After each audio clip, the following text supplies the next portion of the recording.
Our next speaker is here.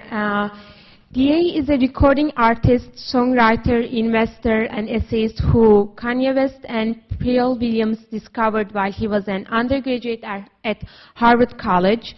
Beyond music, he invests in, advises several startups, some of them SpaceX, Doctor on Demand, and Spotify, where he was the official artist in residence.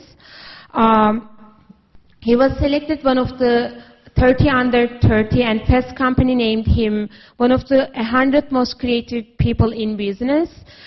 In 2015, he launched Inevitable Ventures, an investment partnership with multibillionaire Ron Burkle that supports radical entrepreneurs in areas ranging from healthcare to labor. And we are so happy you are here, so welcome.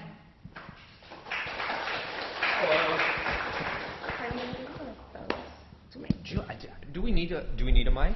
Yes, because we are recording. Okay. So other people will just, should I do that, or I can yes. hold it, or whatever you want? Okay, so I think, yeah. Cool. Sure, and we have that. Amazing. That was fun to walk in and see Colin here. We're old friends. All right. Okay, so I do have one demand before I get started, which is that everyone moves up, so this doesn't feel creepy and depressing. So, like, just all consolidate up here so we can just be hanging out and not impersonal. Amazing. There are two spots right up front here. Who's brave? Oh, come on, that row's a cop-out. Come on up. I see you. Come on. Perfect. And also, before I start talking, since I don't have a real plan for this, that's one of my first lessons. Never have a plan for anything. Never prepare. Never do your homework. You guys are in... I just hit 32, which is not, in my mind, old, but I've completely lost the ability to know how old other people are. So are you guys in college or high school or what? High school. Okay. And I'd like to know from just a few of you, sort of, why are you here? Not in general, but like, why are you at this program, and what motivated you to be a part of it, and how's it going so far? Okay. Okay. How about you?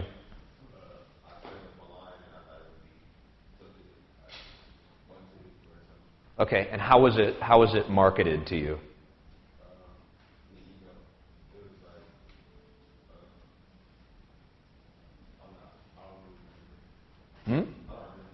But what did you think you were getting into? Like, what were you expecting to get out of being a part of it? Okay, in Python specifically, but okay. What about you?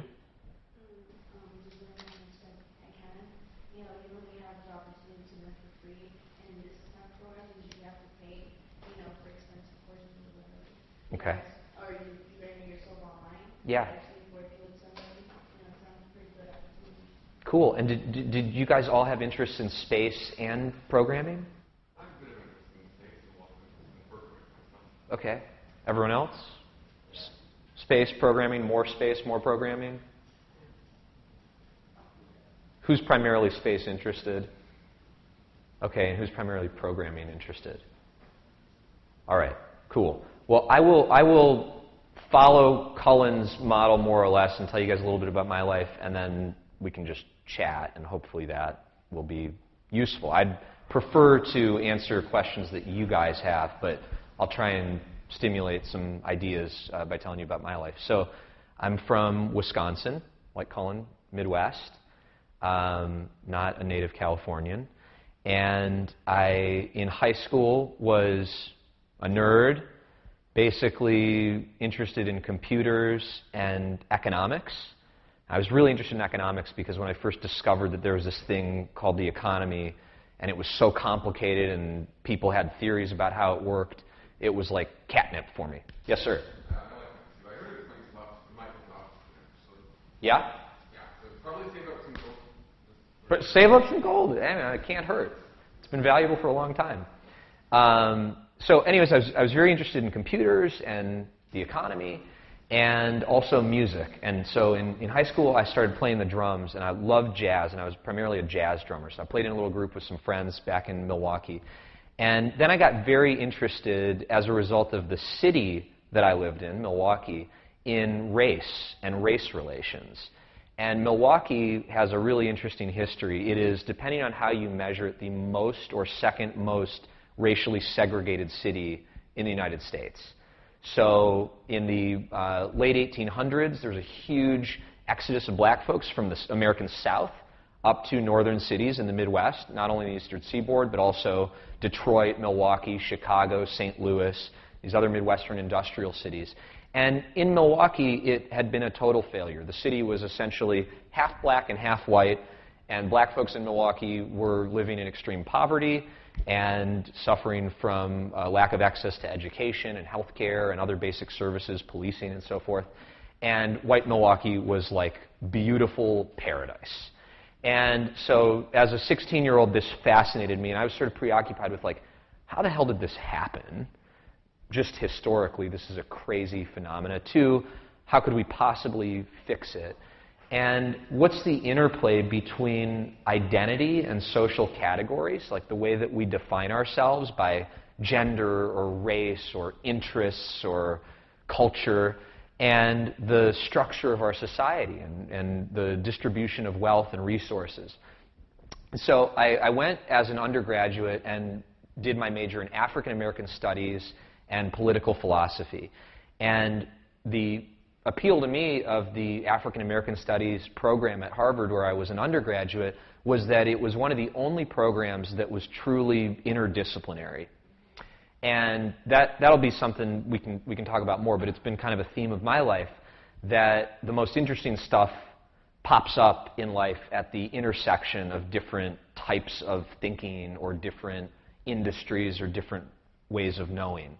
And so this program that I was a part of looked at the history of African people in America and other parts of the world through multiple different overlapping lenses, through literary history, through cultural and artistic history, through economic theory, through political theory.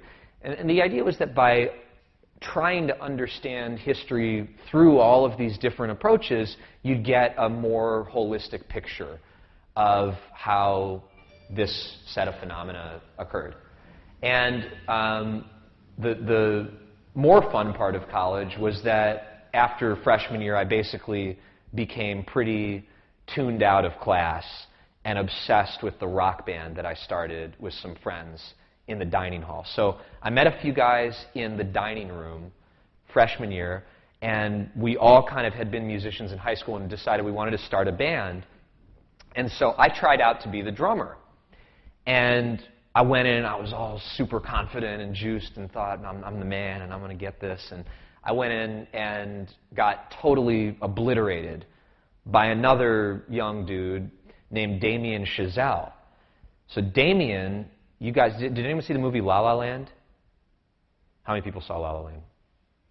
Okay, so Damien wrote and directed La La Land, but before he became a filmmaker, he was a badass jazz drummer. And so he kicked my ass and got the role in this band.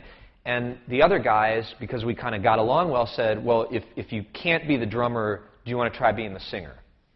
I had never sung before, but I thought I have to give this a shot because it's going to be super fun. So I joined this band as the singer and basically spent the first 3 years of college just focused outside of class on this rock band. And in the middle of our junior year, there was a little recording studio. You know, you make music when you're making recordings. You need a studio with a bunch of equipment, and it's expensive stuff. And now you can do a lot of cool stuff on your computer, but we needed all this gear. There was this little on-campus recording studio in the basement of one of the dormitories, and we found out that there was an opportunity to become recording engineers in the studio, and that if we did that, we would be allowed to use the studio for free. So my bandmate Max and I joined this recording studio, learned how to make recordings, which also inadvertently ended up being important to the work that I do now as an investor. But we basically became recording engineers, started making records in the studio, and spent, all of our free time writing songs and trying to record and produce them. And by the time we got to senior year, we kind of were like looking down this tunnel at a train of graduation, like heading for us at 100 miles an hour, thinking, oh shit, if we don't make this work with our band, we're going to have to go get jobs. And that was the last thing we wanted to do. We were thinking, oh man, we're going to have to go work for some big, boring, depressing companies. And we're going to have to give up music. And so another intersection with Colin's life is that we got extremely lucky, and 6 months before graduating, we started sending people copies of our CD. And this was literally like me. Do you guys even have CDs? Yes, no? You can be verbal. Yeah? Okay, all downloaded now. So everything was still CD at this point. So we made literally thousands of copies of our demo album and just started sending them to everyone we could send it to. And with everyone, I'd write a handwritten note that said, this is the greatest album ever, and you're a complete idiot if you don't listen to it. And we literally sent out thousands of copies of these 4 songs that we had made. And the intersection with Colin's life, again, is that the first person who heard the record and believed in us was Kanye West. And so I went to a lecture hall not unlike this and took a final exam in a class on game theory my senior year. And I came back to my dorm room, and my cell phone rang, and it was Kanye West on my cell phone. And he said, I just heard your record. It was amazing. Can you guys get to LA by Friday? I said, are you serious? Is this actually Kanye West, or is this like a prank or whatever? And it was actually him. And then the next problem was that we didn't have any money to get to LA. So I said, that sounds really exciting. Unfortunately, we cannot afford plane tickets to LA. And he said, I got you, no problem, whatever. So on Friday, we arrived in LA, and we went to a recording studio called the Record Plant here in West Hollywood, and Kanye West was there. And he offered us a record deal. And then within a week, Pharrell, who did the Happy song, was on The Voice and all that, also got our demo. And he, too, wanted to give us an opportunity to do this full time. So we ended up at 21 years old in this bidding war between Kanye and Pharrell. It was the best place ever to be. And ultimately, we ended up doing this record deal with Pharrell. And as soon as we graduated, we moved out to LA, and we moved into a house with our buddy from college, and we formed a band, and we went on tour and started playing shows all over the country. And it was a really fun but arduous experience. It was, me and 4 of my good friends and a couple people who worked for us driving around in a van for a year, and every day we were in a different city. You'd drive overnight, and you'd wake up in the morning in St. Louis or wherever at some little crappy concert venue. And, you'd prepare all day, and then you'd do a show, and then you'd drive to the next city overnight that night. And we did this for about 3.5 years, and ultimately went from vans to buses to much more glamorous accommodations. And it was an incredible experience. But throughout it, I had been sort of preoccupied with how the industry that I was in was changing, and confronting technology, and particularly confronting the popularity of the internet and then the mobile internet. It went from people being on personal computers to then having a computer in their pocket and being connected to the internet 24/7. And that was a radical challenge to the music industry. As all of you guys said, you primarily listen to music by downloading it to your computer or your phone, or streaming it, I would assume. But at this point, when we got our record deal in 2007, the majority of the money that people made in the record industry was still made selling these little plastic discs with the music on it. And everybody knew that the internet was a challenge to this, because free music had become more popular than paid music. So more people than ever were listening to music, but they were all getting it by going on YouTube and paying nothing. And so really great for high school kids who wanted to listen to music for free, but really bad for artists and really bad for the record companies that make the music. And so as an artist, we were both trying to figure out our career, but we were also trying to understand, like, where is this whole industry going? And what does this mean for the future of artists and for the future of the economy of music? And I got very lucky at this time, this is in about 2010, in that I found this little Swedish company called Spotify. And Spotify had become the most popular way for people to listen to music in Sweden, where it had started and was popular. And it started extending the service to a few other countries in Europe. And everywhere Spotify went, people went crazy for it. You know, prior to it, they'd either have to use YouTube or they'd buy songs individually on iTunes. But here was this service that you could put on your phone and you could search for any song ever and play it instantly. And initially, it was free to use. So anyone could just get this and use it for free. So what could be better than having the entire history of recorded music in your pocket for free, accessible anytime? And it occurred to me that this actually had a chance of working and transforming the industry. So I made this sort of very risky pivot in my life and decided that I was going to stop touring and I was going to stop making records full-time and kind of put that half-time. And instead, I was going to devote more and more of my time to trying to make this company, Spotify, take over the world. And it was a very critical moment for Spotify because they had not yet come to the United States. And this is the biggest market for music by far in the world. It's by far the most money spent on music in the United States. And it's the most important market because this is where the music that the world listens to comes from. If you think about Hollywood or LA for music, these are sources of culture for the rest of the world. And that's changing slowly, but still if you look at China or you look at Korea or you look at Australia, the most popular music every year is coming from the United States. So it was critical that Spotify, if it was going to succeed, figure out how to gain a presence in the United States. Unfortunately, the only way they could do that was by achieving a series of really complicated business deals with record labels here. And so we had to figure out how to solve this problem and how to launch this product in this country. And also, very importantly, we had to figure out how to try and convince artists that Spotify was their friend and not their enemy. So for you guys who might have been using the product, how many of you use Spotify or have tried it? Okay. So that's good. For those of you who use it, it's a seamless experience. You download it, you start playing music, it's really fun, you're getting what you want. But for artists, this was really contentious. And the reason it was contentious is sort of related to what I was saying about selling plastic discs of music. The business model for artists, starting in the 1940s, had been you make a song, and then you sell a song.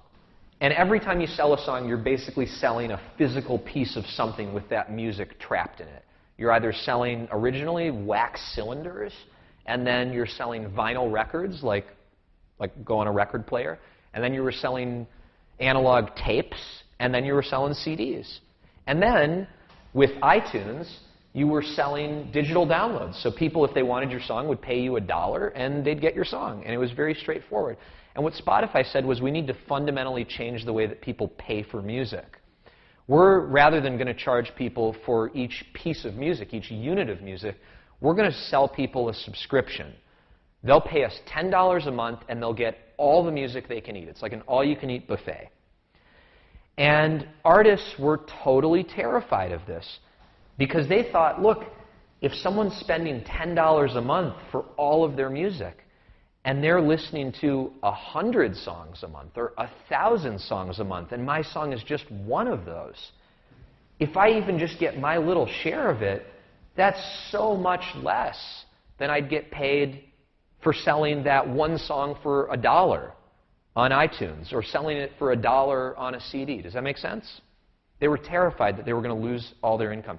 And we had to convince them that it wasn't going to play out like that. That, in fact, what you needed to do was get all of these people who didn't pay for music and progressively move them into a behavior where they paid for music. And if you could bring more and more people over to the good side, if you could sort of convince them to stop stealing music and to start paying for it, then the total pie, all the money that was in total going into the music business, would increase at an enormous rate. And so we looked at the history of the industry and we thought, the music business used to be in the United States a $12 billion a year business. People were spending $12 billion a year on music. 5 years ago, it was like, $2.5, $3 billion a year. So where did all the money go? And again, it was because people were just stealing. So we figured if we can regrow that pie, even if the way that the money gets split up between artists changes, there's going to be a lot more to go around. And at the end of the day, everyone will do better. And so I spent 3 years trying to convince artists that this was a good idea and also trying to help the company explain to consumers why they should start listening to music in this way and pay for music in this way. And Spotify has been a great success. Went from having, when I got involved, and this is not because of me, but it went from having 500,000 paid subscribers, people paying $10 a month for the service, to now having more than 50 million subscribers. And it was an incredible thing to watch from the inside, to watch something like this explode, to watch the way that people behave around music and media change so rapidly in just a 5 or 6 year period. And so that was my entree to investing, and I kind of got addicted to it because I loved watching the world change so rapidly in a particular area. And I loved the idea that a small group of people working really hard with the right concept and the right financial backing could actually drive that type of transformation. And so I started investing in other businesses in areas outside of music that I thought were cool. So SpaceX was one of my next investments. They're trying to colonize Mars ultimately, as you guys probably know. That's a really interesting business. The basic premise there was relatively simple, even though the problems they're solving are really hard, but the premise was really simple. The premise was that if we want to become an interplanetary species, if we want to live on other planets than just Earth, the only way we can do that is if the cost of getting to those planets goes way, way, way down. That makes sense, right? If you had to, every time you flew on an airplane somewhere, destroy the airplane immediately after the flight, we would have to build a new airplane every time we flew somewhere. And an airplane ticket, instead of costing $300 or $400, would cost hundreds of thousands of dollars. Well, that's where space travel has been. Every time we went up to the moon or put a satellite in orbit or anything, we had to destroy all the stuff we built. And so it was incredibly expensive. And SpaceX and Elon realized that if we could just fix that problem, it would open up enormous possibilities. If you could just reuse rockets. So SpaceX has, as you guys may have seen over the past couple years, overcome a series of incredible technical hurdles that allow them to reuse rockets. And now a SpaceX rocket goes up, and then it comes back down and it lands just like an airplane does, or just like you put your car in your garage at the end of the day. And that is going to dramatically reduce the cost of space exploration. And then ultimately, I got interested in the industry that I now spend most of my time in, which is healthcare and biology. And what attracted me to healthcare was that, like the music industry, this was a business area that was in total shambles. In America, we spend $3 trillion every year. That's a ton of money, right? $3 trillion a year on healthcare, just trying to keep ourselves healthy and trying to keep old people from dying sooner and, going to doctors and getting tests and having pictures of our insides taken. Expensive medical braces, canes. It's a huge industry. That's more expensive than the amount of money that actually exists. There's only like 250 million in existence. There you go.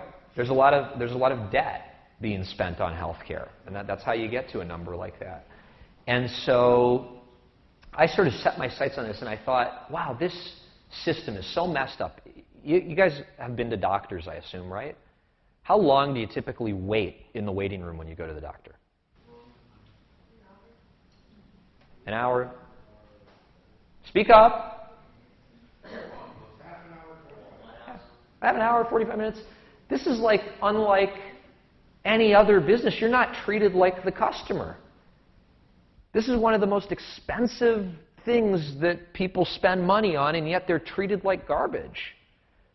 And so I thought, how is this? And how is it? And it's so scary, and the offices are so ugly, and they smell so bad, and it's just something's weird here. Why isn't this working? And then you turn on CNN and you see that debates over healthcare are crippling our political conversation, and that people are saying this is going to destroy our economy because the cost of taking care of an aging population is going to be more than we can bear.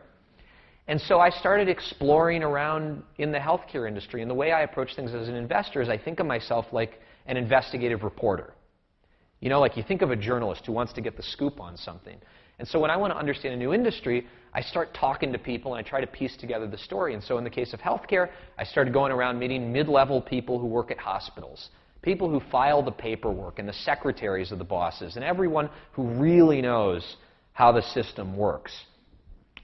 And I started identifying areas where healthcare could be made smarter and cheaper and more effective, and made a number of investments around healthcare. So one of them that was mentioned in my introduction is called Doctor on Demand, and it's super simple. You know, who uses FaceTime or video chats here?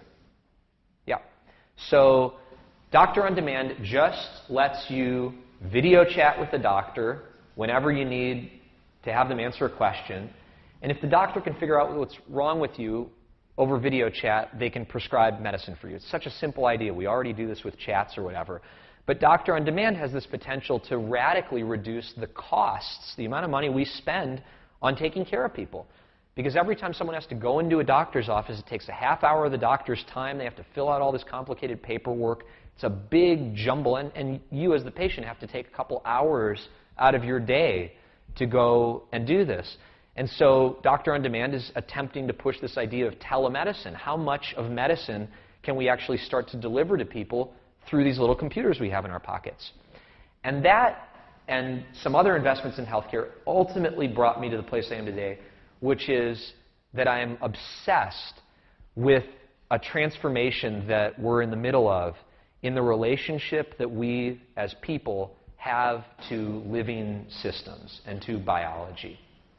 And so my basic assumption right now is that over the past 50 or 60 years, the big technological change in the world has been a transformation in our lives that results from computing and the use of computers and automation and everything else that goes along with it. But if you think about it, I mean, when you guys aren't here, some of you are on computers right now, but how much of your time do you spend looking at these phones? I mean, we live half of our lives now in a digital, metaphorical world that didn't even exist.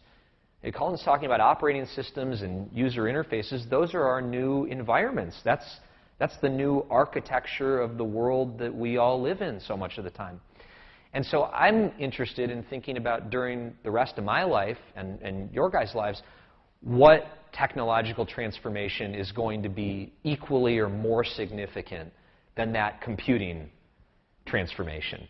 And computing is such a big deal. I mean, as I said, we're spending half or more of our time now in these environments that didn't even exist 30 years ago. So hard to trump that. But I think a good possibility is that our relationship with biology is going to change in such enormous ways that it's going to make the world look like something that we can't even recognize or couldn't even recognize or imagine today. And so just to be really clear about why I think this is going to happen and how I'd encourage you guys to think about and explore the idea. If you look at technologies that exist in the world, it's very easy for us to be impressed with ourselves. We've got these amazing computers, and we have amazing shoes, and we have awesome buildings, and we have universities, and we're really an impressive species.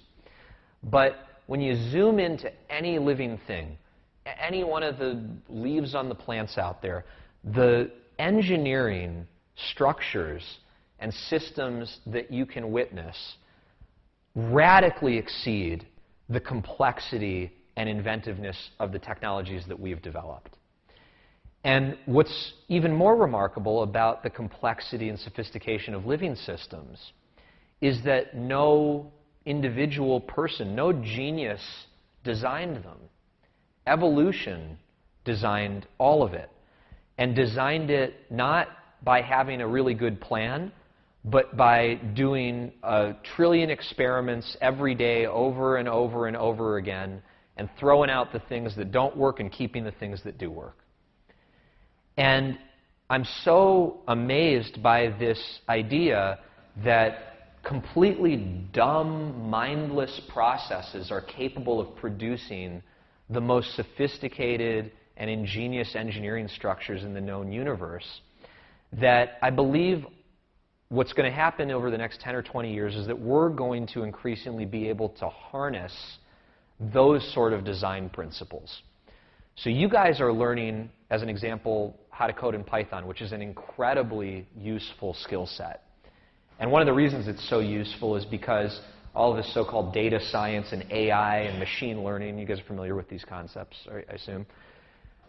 So much of these technologies are happening in Python. So just being able to speak that language opens your guys' minds up to all of these new tools.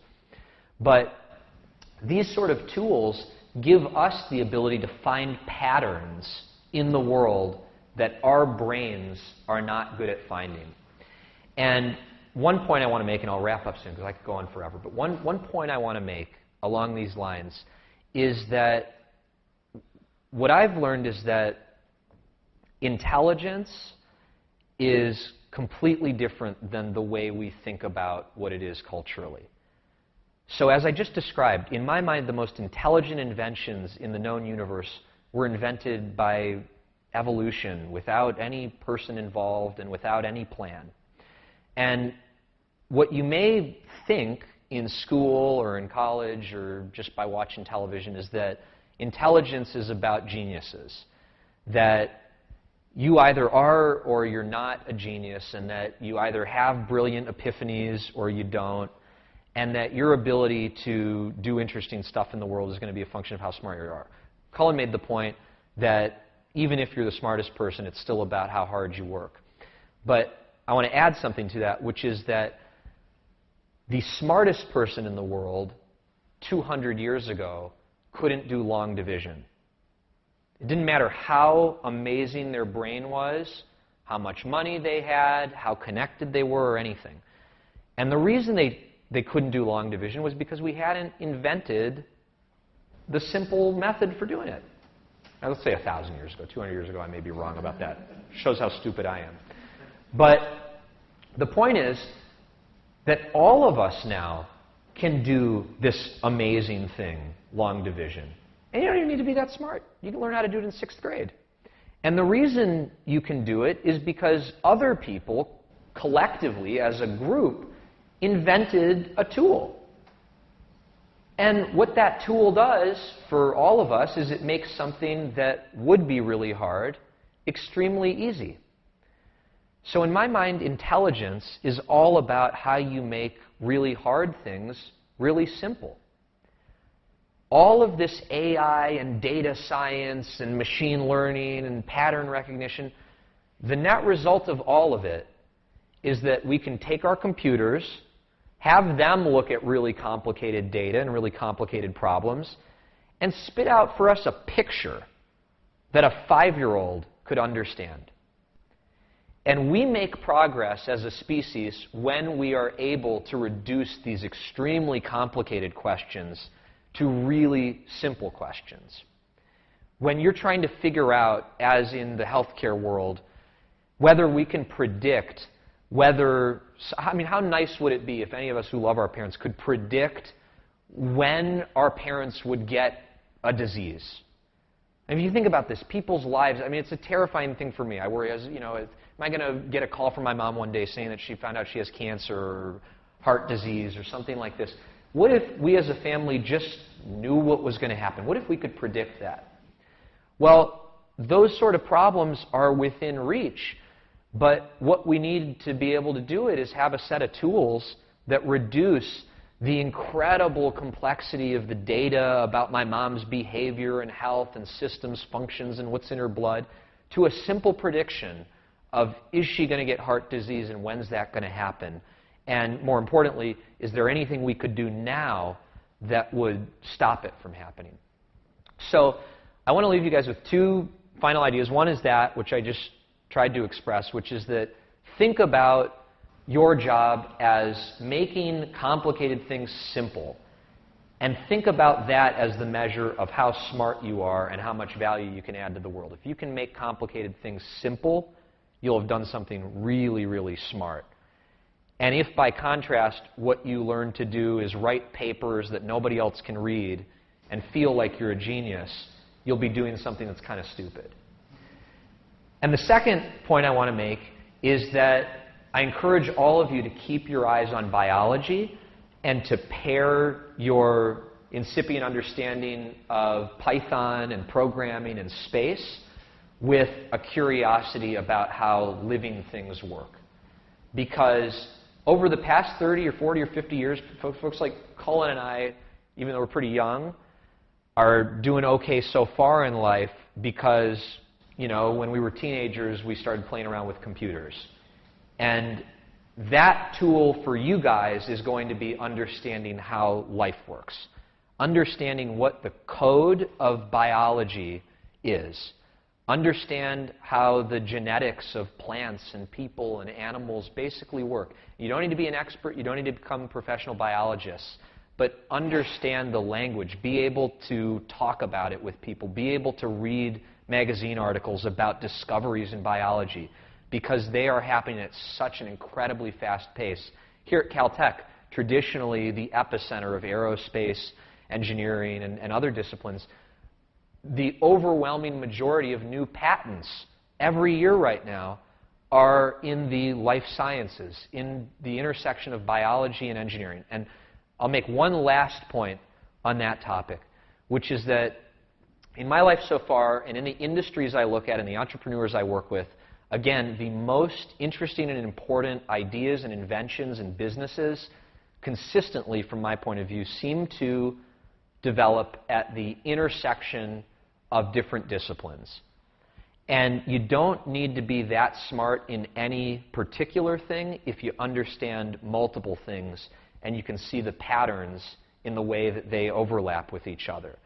And so if you just take my one suggestion that you learn both Python and the programming of data science and analysis approaches and understand a little bit about biology, just knowing a little bit about those two things, where, like a Venn diagram, where they overlap, you will be able to see opportunities that nobody else can see, even if they're much deeper experts in those two respective fields. And I encourage you to explore and follow your curiosity into weird and wonderful places and learn about things that you don't know anything about and that make you feel like an idiot. Because everything that happens to me as an investor that's a good thing starts with me feeling like an idiot about something and wanting to spend time with people who are much, much smarter than me in that area so that they can teach me about it. And for me, the most exciting feeling every day is waking up and feeling like I'm a total idiot about something that looks like it might be really interesting, because it gives you something to do. So that's my Dutch uncle advice. And yeah, if you guys have questions or want to chat. Okay. Yeah. Actually, I'm pretty sure after the vision is invented, long vision will be invented pretty soon, because I actually ended up making something similar to long vision when I learned the vision without actually learning long vision. Amazing.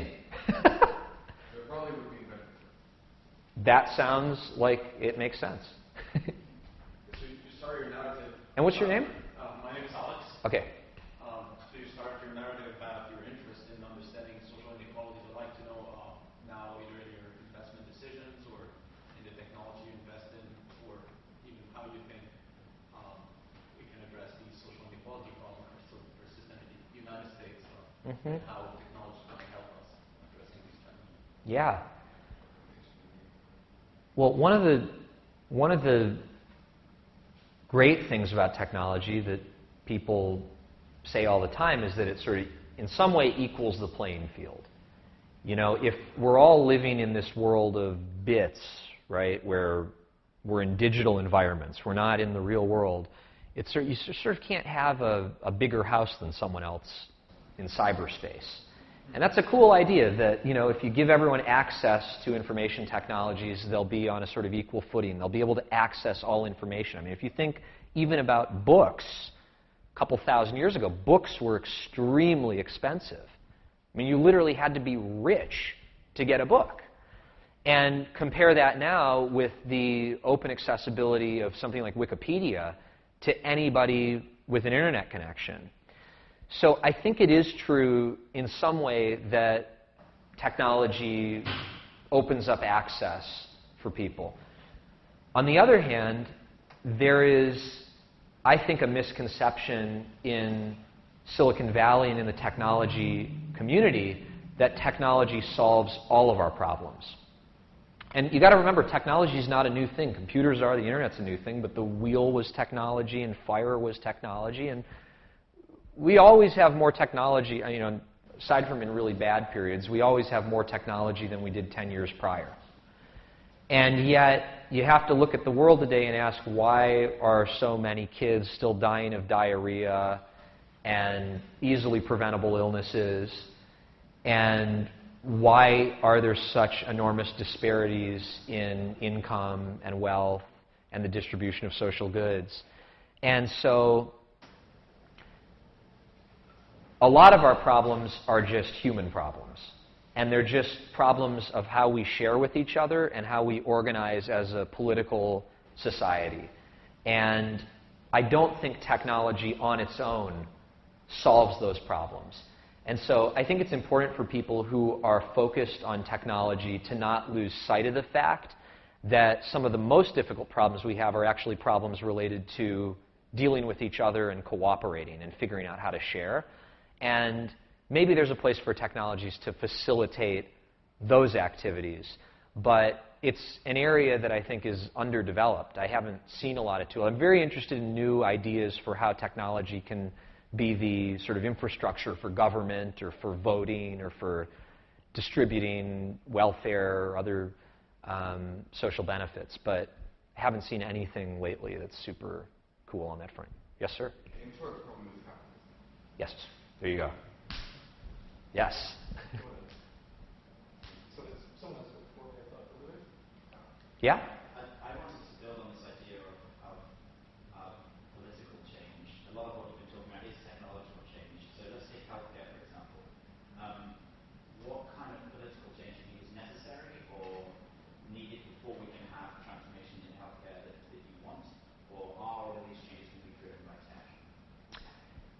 It's a great question, and I actually have an answer. So I got a little disappointed investing in healthcare businesses because, as I said, Spotify gave me an unrealistic addiction to change happening very quickly. And when you have a new consumer product that costs $10 a month, like a music service, if people want it, it can go from zero to millions really quickly. Healthcare, on the other hand, is an industry that is like it's like a logjam of all of these different companies and the government and individuals having to figure out how to work together and pay each other. And my experience investing in healthcare businesses has been that there are so many great technology ideas. I mean, you guys, even being high schoolers, first up, being high schoolers makes you smarter. But if we just sat here and brainstormed for 2 hours and I told you guys 5 more things about healthcare, you would come up with amazing ideas for apps you could build and technologies, I guarantee it. You'd come up with amazing, genius shit. The hard part is then actually getting it into the system. And in the case of the United States, our healthcare system is so irrational in its structure that good ideas are virtually impossible to get adopted. So I'll make it very concrete. Most of the companies that determine the way we practice medicine are what are called health systems. They're big hospitals. Like in LA, have you heard of Providence or Cedars-Sinai or UCLA? Like these are all big companies, In many cases, they don't make profits, but they do generate billions of dollars a year. And they employ a ton of doctors, and when you go into the hospital, that company has decided essentially how they're going to take care of you. And they, as a rule, will only try maybe 2 or 3 new innovative things per year. And the reason they'll only try 2 or 3 innovative things per year is because they don't make very much money. So unlike a company like Apple or Google that makes so much money that it can just experiment constantly, they can try all sorts of crazy things, healthcare businesses, in particular what are called providers, these like hospital systems, they're getting by on margins. If they make $1, they only get to keep like 6 or 7 cents of that dollar every year. They're operating on these razor-thin margins, and so they have very little ability to spend money trying innovative new stuff. Now, I won't get into all the reasons that that is the case, but it shouldn't be, because we spend 3 times as much on healthcare as other countries do to achieve the exact same results. So despite the fact that these healthcare businesses are making so little money, they're also at the same time spending way more than they need to, but yet they can't figure out how to spend less. And without going into the depths of it, the reason that is the case is because of the relationship between the government and private insurance companies and individual patients. And that set of structures, the sort of architecture of our system, is almost entirely a function of our public policy. So something like Obamacare modified that architecture a little bit around the margins, but it didn't solve all these problems. And so what, I think a lot of folks who work in healthcare would kind of agree upon is that, well, it's really difficult. The challenge for us is we as a society have to figure out a completely different way of doing this, because the way we do it right now limits our ability to try new things and to be innovative far more than other countries' systems do. And we need to rewrite the rules. I think that I won't say any more because I could just go on forever about it, but yeah.